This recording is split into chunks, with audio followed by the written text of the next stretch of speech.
بسم اللہ الرحمن الرحیم۔ جناب نبی کریم صلی اللہ علیہ وسلم کے صحابہ کے واقعات اور حالات بیان ہو رہے ہیں۔ حضرت سعید بن عامر رضی اللہ عنہ کا تذکرہ چل رہا ہے۔ ان کے ایمان لانے کا جو سبب بنا وہ حضرت خبیب رضی اللہ عنہ کی شہادت تھی کہ جب انہوں نے ان کو شہید ہوتے دیکھا اور کس بے دردی سے ان کو مشرکین مکہ شہید کر رہے تھے اور وہ ساری تکالیف برداشت کر رہے تھے اور اسلام پر کتنی مضبوطی سے ڈٹے ہوئے تھے، جمے ہوئے تھے، اس طرح کی حالت دیکھ کر ان کو حیرانگی ہوئی کہ اس قدر محبت کرنے والے اپنے نبی کے ساتھ اور اللہ کے لیے جان دینے والے یہ کوئی عام لوگ نہیں بلکہ یہ صحیح العقیدہ اور صحیح مذہب لوگوں کی نشانی ہے۔ چنانچہ وہ حضرت سعید بن عامر اس طرح حضرت خبیب کی شہادت اور ان کی پختگی اور بہادری اور مضبوط ایمان کو دیکھ کر اسلام کی طرف مائل ہوئے اور اسلام قبول کر لیا۔ حضرت عمر رضی اللہ عنہ کے دور خلافت میں حضرت عمر رضی اللہ عنہ نے ان کو حمص ایک علاقہ تھا وہاں کا گورنر مقرر کیا تھا، اور حضرت سعید بن عامر بہت زیادہ زاہدانہ طبیعت کے انسان تھے۔ دنیا سے ان کو کوئی لگاؤ نہیں تھا، عاجزی اور تواضع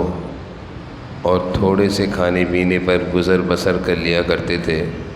بہت زیادہ کی حرص و حوث ان کے اندر نہیں تھی، اور یہی حضور صلی اللہ علیہ وسلم کی تربیت تھی اپنے صحابہ کی کہ دنیا سے آپ صلی اللہ علیہ وسلم نے صحابہ کے دلوں کو لگنے نہیں دیا، بچایا، تربیت تھی، اور اسی تربیت کا نتیجہ تھا کہ صحابہ کی یہ شان تھی کہ وہ دنیا اور مال اور دولت کے آنے سے خوش نہیں ہوتے تھے بلکہ پریشان ہو جایا کرتے تھے۔ ایک دفعہ حضرت عمر رضی اللہ عنہ حمص کی طرف روانہ ہوئے۔ آپ کا یہ معمول تھا کہ جو علاقے فتح ہو گئے تھے وہاں گورنر مقرر کرتے اور پھر وہاں کے حالات لینے کے لیے بھی جایا کرتے تھے۔ تو یہ حمص کے علاقے میں حضرت عمر ایک دفعہ تشریف لے گئے۔ حمص کے لوگوں کے بارے میں مشہور تھا کہ یہ کوفہ کے لوگوں کی طرح ہیں، یعنی جس طرح کوفہ کے لوگ اپنے بڑوں کی شکایتیں کرتے ہیں، اسی طرح حمص کے لوگوں کے بارے میں مشہور ہو گیا تھا کہ یہ بھی اپنے بڑوں کے طرف سے بدگمان رہتے ہیں اور ان کی شکایت کرتے ہیں۔ چنانچہ جب حضرت عمر حمص تشریف لے گئے تو وہاں جا کر آپ نے دریافت کیا، وہاں کے لوگوں سے پوچھا کہ تم نے اپنے امیر کو کیسا پایا؟ حضرت سعید بن عامر کے بارے میں حضرت عمر نے حمص کے لوگوں سے جا کر پوچھا کہ تمہارا امیر کیسا ہے؟ تمہیں ان سے کوئی شکایت تو نہیں ہے؟ حمص کے لوگ اپنی عادت سے مجبور، اور یہ بہت بری عادت ہوتی ہے کہ بڑوں کے بارے میں شکایت کی زبان کھولنا، بڑوں کے بارے میں گستاخی اور بے ادبی۔ اب یہ صحابی رسول ہیں حضرت سعید بن عامر، حمص کے لوگوں کو اتنا ہی لحاظ اور خیال کرنا چاہیے تھا کہ یہ حضور صلی اللہ علیہ وسلم کے صحابی ہیں، لیکن حمص کے لوگوں نے ان کے بارے میں شکایت کی زبان کھولی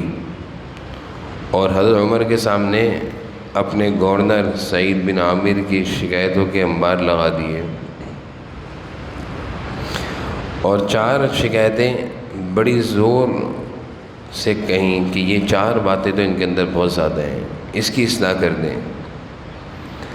حضرت عمر رضی اللہ عنہ کا مزاج تھا کہ وہ یک طرفہ بات سن کر کسی فیصلے کو صادر نہیں کیا کرتے تھے، بلکہ وہ جانبین میں سے ہر ایک فریق کی بات سننے کے بعد دونوں کو ساتھ بٹھا کر پھر وہ کوئی فیصلہ کیا کرتے تھے۔ چنانچہ حضرت عمر نے معمول کے مطابق حضرت سعید بن عامر کو اگلے دن صبح بلایا اور حمص کے لوگوں کو بھی بلائے جنہوں نے ان کی شکایتیں کی تھیں۔ حضرت سعید بن عامر کے بارے میں حضرت عمر کو بہت اچھا گمان تھا کہ یہ تو حضور صلی اللہ علیہ وسلم کے صحابی ہیں اور میرے پرانے ساتھی ہیں، ان کے بارے میں ممکن نہیں ہے کہ ایسی کوئی بات ہو جو حمص کے لوگ کہہ رہے ہیں۔ اور حضرت عمر نے اللہ تعالیٰ سے دعا کری کہ اللہ سعید کے بارے میں میرا جو گمان ہے وہ سچا ثابت ہو، جھوٹا ثابت نہ ہو۔ چنانچہ اگلے دن صبح حضرت سعید بن عامر بھی آ گئے اور حمص کے لوگ بھی آ گئے۔ حضرت عمر رضی اللہ عنہ نے حمص کے لوگوں سے کہا کہ ہاں بھائی بولنا شروع کرو کہ تمہیں اپنے گورنر سے کیا شکایت ہے۔ تو حمص کے لوگوں نے کہا کہ پہلی شکایت تو ہم سے یہ ہے کہ جب صبح ہوتی ہے تو یہ اپنی ذمہ داری پر بہت دیر سے آتے ہیں، یعنی گورنر ہیں تو گورنر کا کام ہے کہ جلدی صبح صبح ہی آ جائے، لیکن یہ اپنے آفس میں بہت دیر سے آتے ہیں جس کی وجہ سے کام دیر سے شروع ہوتا ہے۔ آپ حضرت عمر رضی اللہ عنہ نے سعید بن عامر کو کہا کہ ہاں سعید تم اس بارے میں کیا کہنا چاہتے ہو، حمص کے لوگوں نے تمہاری یہ شکایت کہی ہے۔ حضرت سعید چند لمحے کے لیے خاموش رہے، پھر کہا کہ باخدا میں اس سلسلے میں کچھ کہنا پسند نہیں کرتا تھا، لیکن اب بتائے بغیر بھی چارہ کار نہیں ہے، بتانا بھی ضروری ہے، اور میں حقیقت حال صاف صاف بیان کرنا نہیں چاہتا تھا لیکن اب مجھے بیان کرنا پڑے گا۔ اور فرمایا کہ صورتحال یہ ہے کہ میرے گھر میں کوئی خادم نہیں ہے، کوئی نوکر نہیں ہے، کوئی ملازم نہیں ہے۔ میں صبح سویرے اٹھتا ہوں اور اپنے گھر والوں کے لیے آٹا گوندتا ہوں،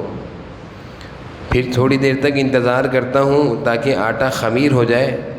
تو پھر بعد میں روٹی پکاتا ہوں، اور پھر روٹی پکا کر کچھ کھا پی کر پھر میں لوگوں کی خدمت کے لیے گھر سے نکلتا ہوں۔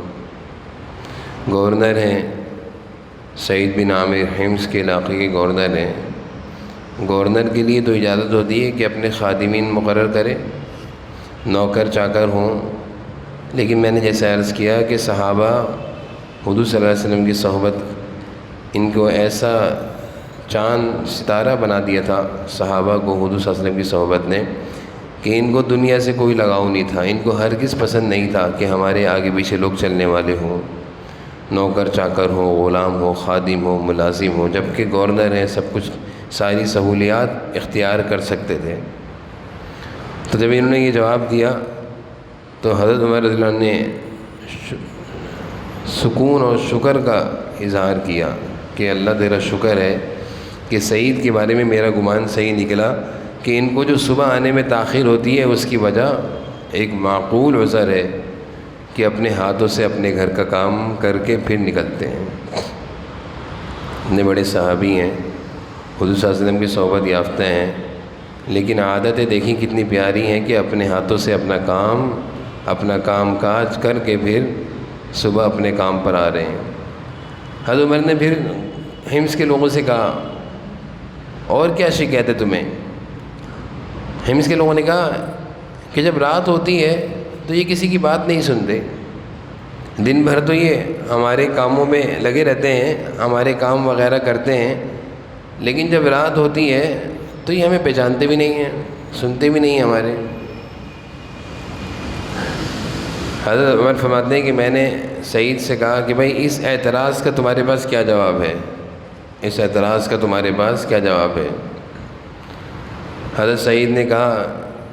باخدا میں اس بات کا اظہار کرنا پسند نہیں کرتا تھا، میں نہیں چاہتا تھا کہ میں اس بات کا اظہار کروں، لیکن مختصراً میں یہ عرض کر دوں کہ میں نے دن ان لوگوں کے لیے وقف کیا ہوا ہے، ان کے کام کاج میں مصروف کرتا ہوں، اور رات میں نے اللہ کی عبادت کے لیے وقف کی ہوئی ہے۔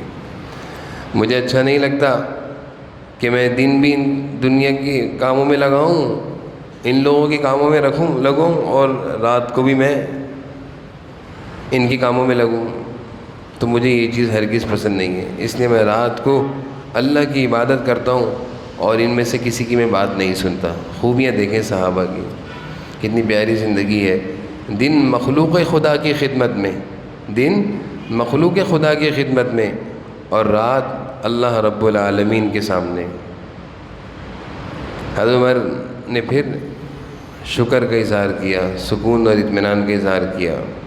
پھر حضرت عمر نے حمص کے لوگوں سے کہا، ہاں بھائی اور کیا شکایت ہے؟ تو انہوں نے کہا تیسری شکایت یہ ہے کہ مہینے میں ایک دن ایسا آتا ہے کہ یہ بہت غفلت سے کام لیتے ہیں، یعنی امور حکومت ہیں، ذمہ داری ہیں، اس میں غفلت سے کام لیتے ہیں، تاخیر سے آتے ہیں۔ تو آپ صلی اللہ حضرت عمر نے پوچھا، ہاں بھائی سعید اس بارے میں تم کیا کہتے ہو؟ حضرت سعید نے کہا کہ عمر میرے پاس نہ کوئی خادم ہے، نہ ان کپڑوں کے سوا میرے پاس کوئی اور جوڑا ہے جو میں نے اس وقت پہنا ہوا ہے۔ مہینے میں ایک مرتبہ میں دھوتا ہوں، پھر میں انتظار کرتا ہوں کہ یہ سوکھ جائیں، جب یہ سوکھ جاتے ہیں تو پھر میں انہیں پہن کر پھر آ جاتا ہوں، اس لیے مجھے آنے میں تاخیر ہو جاتی ہے۔ گورنر ہیں حضرت سعید، اور حالت دیکھیں دنیا سے کنارہ کشی کہ عمر نہ میرے پاس کوئی غلام ہے نہ کوئی خادم ہے، اور یہ جو میں نے کپڑے پہنے ہوئے ہیں ان کپڑوں کے سوا میرے پاس کوئی اور جوڑا بھی نہیں ہے۔ اب مہینے میں ایک دفعہ میں ان کو دھوتا ہوں تو اس میں ٹائم لگ جاتا ہے، دھونے کے بعد سوکھنے کے بعد پھر پہن کر آنا، تو اس لیے ایک دن مجھے تاخیر ہوتی ہے۔ پہلی چیز تو یہ کہ حمص کے لوگوں کو حضرت سعید کی ایک دن کی چھٹی بھی برداشت نہیں ہو رہی۔ یہاں تو سرکاری چھٹیاں ہفتے میں 2-3 آ جاتی ہیں، وہاں مہینے میں گورنر ایک چھٹی کر رہا ہے تو وہ بھی برداشت نہیں، وہ بھی چھٹی نہیں کر رہا۔ حضرت سعید چھٹی نہیں کر رہے، صرف کپڑوں کے سوکھنے میں تاخیر ہونے پر شکایت ہو گئی۔ اور دوسری چیز حضرت سعید کی زندگی دیکھیں کہ ساری سہولیات، اور گورنر کے پاس کیا کچھ نہیں ہے، لیکن اپنے آپ کو دنیا سے پیچھے رکھا۔ ہمارے پاس تو بسا اوقات اتنے سارے کپڑے ہوتے ہیں کہ گنتی سے بھی باہر ہوتے ہیں۔ اگر ہم اپنا محاسبہ کریں تو ہم میں سے کوئی نہیں بتا سکتا کہ کتنے کپڑے ہیں، تعداد سے زیادہ ہوں گے۔ ایگزیکٹ نہیں بتا سکتا کہ میرے 10 جوڑے 12 جوڑے زیادہ ہوں گے، اور پھر بھی ہم پریشان رہتے ہیں کہ اس دفعہ عید میں کپڑے نہیں بنوا سکیں گے، بازار بند ہو رہے ہیں۔ اور یہ صحابی رسول ہیں، کامیاب لوگ یہ ہیں۔ چوتھی اور آخری شکایت، حضرت عمر نے کہا، ہاں بھئی اور کیا شکایت ہے؟ تو حمص کے لوگوں نے کہا کہ کبھی کبھی یہ بیٹھے ہوتے ہیں اپنے آفس میں، اور بیٹھے نا ان پر کوئی غشی طاری ہوتی ہے، غشی اور سکتہ سا طاری ہو جاتا ہے، خاموش ہو جاتے ہیں، آنکھیں بند کر لیتے ہیں، چپ ہو جاتے ہیں، کام چھوڑ دیتے ہیں، بولنا چھوڑ دیتے ہیں تھوڑی دیر کے لیے۔ ایسا لگتا ہے کہ مجلس میں ہے ہی نہیں، ان کا ہم سے کوئی تعلق نہیں ہے۔ حضرت عمر نے کہا حضرت سعید سے کہ بھائی جواب دو اس کا۔ حضرت سعید نے کہا کہ اے عمر، آپ کو معلوم ہے کہ میری ایمان لانے کا سبب حضرت خبیب بن عدی کی شہادت ہے، اور میں اس وقت مسلمان نہیں تھا۔ جس وقت ان کو شہید کیا جا رہا تھا، وہ منظر آج بھی میری آنکھوں میں گھومتا ہے، وہ منظر آج بھی کہ سعید کی جسم کے ایک ایک عضو کو، انگلیوں کو، ہاتھوں کو کاٹا جا رہا تھا، وہ منظر آج بھی گھومتا ہے۔ اور وہ سعید کی آوازیں میرے کان میں ہیں جو ان کی تکلیف کی تھی، اور وہ مشرکین کی باتیں کہ مشرکین ایک ایک سعید کا عضو کاٹتے تھے، انگلی کاٹ رہے ہیں، ہاتھ کاٹ رہے ہیں خبیب کا، تو خبیب سے پوچھتے تھے، اے خبیب کیا تجھے یہ پسند ہے کہ تمہاری جگہ حضور صلی اللہ علیہ وسلم ہو اور تمہیں چھوڑ دیا جائے؟ تو اس تکلیف میں خبیب اس جملے کو سن کر تڑپ جاتے تھے، کانپ جاتے تھے، اور خود کہتے تھے، خدا کی قسم میں ہرگز یہ پسند نہیں کرتا کہ میں تو اپنے اہل و عیال میں اطمینان سے رہوں اور حضور صلی اللہ علیہ وسلم کی جسم میں ایک کانٹا بھی چبھے۔ کہتے ہیں جب مجھے وہ دن یاد آتا ہے تو میں سوچ میں پڑ جاتا ہوں کہ میں نے اس دن ان کی مدد نہ کی، ڈرتا ہوں کہ اللہ تعالیٰ میرا جرم معاف کریں یا نہ کریں۔ اس واقعے کا منظر جب میرے سامنے آتا ہے تو مجھ پر غشی طاری ہو جاتی ہے، بے ہوشی طاری ہو جاتی ہے، میں کام کاج چھوڑ دیتا ہوں اور میں وہ منظر یاد کر رہا ہوتا ہوں کہ کیا خبیب کے ساتھ مشرکین کر رہے تھے اور کیسے ان کو اذیتیں دے رہے تھے، اور اس تکلیف اور اذیت میں بھی خبیب کا حضور صلی اللہ علیہ وسلم سے محبت کا کیا عالم تھا کہ اس تکلیف میں کوئی مشرک ان سے آ کر پوچھتا کہ تو پسند کرتا ہے یہ ہو جائے، تو کہتے ہیں ایک کانٹا بھی چبھنا اپنے محبوب کو پسند نہیں کرتا۔ وہ منظر جب سامنے آتا ہے تو عمر مجھ سے کوئی کام نہیں ہوتا، میں اپنے کام، اپنے پین، اپنے قلم چھوڑ دیتا ہوں اور ایک سوچ میں چلا جاتا ہوں کہ کیا خبیب کا ایمان تھا۔ حضرت عمر نے جب یہ سنا، 4 شکایتیں تھی پوری ہو گئیں، حضرت عمر نے کہا اللہ کا شکر ہے کہ جس نے سعید کے بارے میں میرے گمان کو غلط ثابت ہونے سے بچا لیا، اور سعید صحیح نکلے اور حمص کے لوگوں کی شکایتیں غلط نکلیں۔ اس کے بعد حضرت عمر نے 1000 دینار حضرت سعید کو بطور انعام کے دیے کہ تمہیں 1000 دینار دیتا ہوں، ایک تو اس لیے کہ تمہاری کارکردگی میں جو شکایتیں آ رہی تھیں وہ ساری غلط نکلیں، دوسرا یہ کہ تم اپنی حالت جو چھپا رہے تھے آج میرے سامنے آئی کہ تمہارے پاس ایک ہی جوڑا ہے اور تمہارے پاس کوئی غلام خادم نہیں،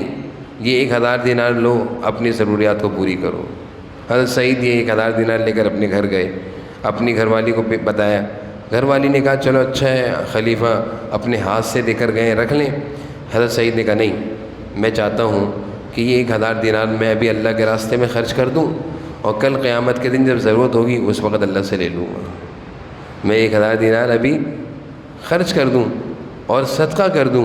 اور کل قیامت کے دن جب ضرورت پڑے گی اللہ اس وقت قرض لوٹائیں گے۔ من ذا الذی یقرض اللہ قرضا حسنا، جو دنیا میں آج اللہ کو قرض دے گا کل اللہ اس کو واپس کریں گے، تو میں اس وقت جب ضرورت ہوگی اللہ سے لوں گا۔ ان کی بیوی نے کہا بہت اچھی بات ہے، اور پھر پہلے کی طرح یہ 1000 دینار کی چھوٹی چھوٹی گٹلیاں بنائیں، اور قریب میں جو بیوائیں خواتین تھیں، اب کی دفعہ سعید نے کہا کہ جو بیوائیں خواتین ہیں اور یتیم بچے ہیں ان کو جمع کیا جائے، اور جب وہ سب جمع ہو گئیں، سارے جمع ہو گئے، تو حضرت سعید نے وہ 1000 دینار بھی فوری طور پر بانٹ دیے، بیواؤں میں تقسیم کر دیے، غرباء میں تقسیم کر دیے، یتیم بچوں میں تقسیم کیے۔ اور حضرت سعید حکم دے رہے تھے اپنے اہل خانہ میں سے ایک شخص کو کہ جاؤ فلاں بیوہ خاتون وہاں رہتی ہیں، فلاں یتیم بچے وہاں رہتے ہیں، فلاں مسکین لوگ وہاں رہتے ہیں، جاؤ ان کو دے کر آؤ۔ اس طرح سعید نے خوشی کے ساتھ 1000 دینار جو حضرت عمر ان کو دے کر گئے تھے اللہ کے راستے میں خرچ کر دیے۔ یہ حضرت سعید بن عامر تھے جن کے مختصر حالات ہمارے سامنے آئے، اور صحابہ کی زندگی ہمارے لیے بہترین نمونہ ہے کہ کس طرح ساری دنیا کی آسائش و آرائش و آرام کے ہوتے ہوئے کس طرح دنیا سے اپنے آپ کو بچایا، کیونکہ حضور صلی اللہ علیہ وسلم نے سکھایا تھا کہ دنیا اور دنیا کی زندگی، دنیا کی چیزیں یہ فتنہ ہے، اس سے انسان فتنے میں پڑ سکتا ہے۔ اللہ تعالی ہم سب کو سمجھنے کی اور عمل کی توفیق نصیب فرمائے۔ الحمدللہ۔